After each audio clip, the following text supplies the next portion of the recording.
start by saying that I grew up 13 houses up the street on Bancroft. I was raised Catholic and attended St. Mary Magdalene School in Parish in South St. Louis. As a kid, the church was my playground, my school, and my spiritual place. My twin brother and I played here all the time. We were there so often that the pastor called us to Viet Cong. Monsignor Lewis F. Meyer would come out on the balcony of the rectory and pretend to shoot us with his golf clubs. We were there all the time. We grew up there, we played there.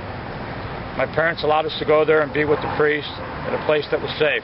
They would never have allowed us to be with someone else. They trusted the priest. We respected and looked up to the priest so much. Father Cooper met us at St. Mary Magdalene. He was somewhat of a hippie. He wore sandals, had long hair. He rode a motorcycle, and he was with us a lot at the church and school.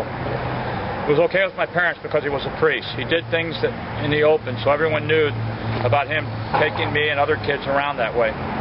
He told me things that now, having recalled memories, were just plain wrong. He told me one time about a man wanting a boy to have sex with his wife so he could watch. He would sometimes show us pornographic magazines. Then during the summer between my 6th and 7th grade year, he sexually abused me. I never recalled the abuse until recently. I was infuriated to see an insert in the bulletin for St. Margaret Mary Alacoque Parish, a letter from Father Joe Clausen, that said most of the allegations of abuse in the church were really just homosexual relationships with adolescent males. When I woke up with Father Cooper performing oral sex on me, I was not engaging in a homosexual relationship. I went on weekend trips with him to his river clubhouse because he was a priest. I did not ask for or deserve to be forced into sex acts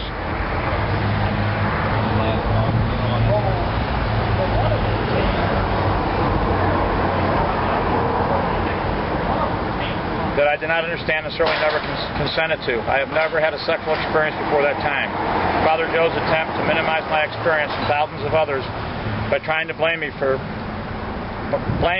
fits exactly the Catholic Church strategy of getting rid of cases like mine based on technicalities. In my case, the church did not contest it that they knew Father Cooper abused young boys before I came into contact with him. They argued to the court that though they knew Father Cooper abused boys, that since the acts of oral sex took place at a clubhouse on a river instead of the church, that they cannot be held responsible. How can that be? If they knew Cooper abused boys, then why didn't they keep him away from me and other boys?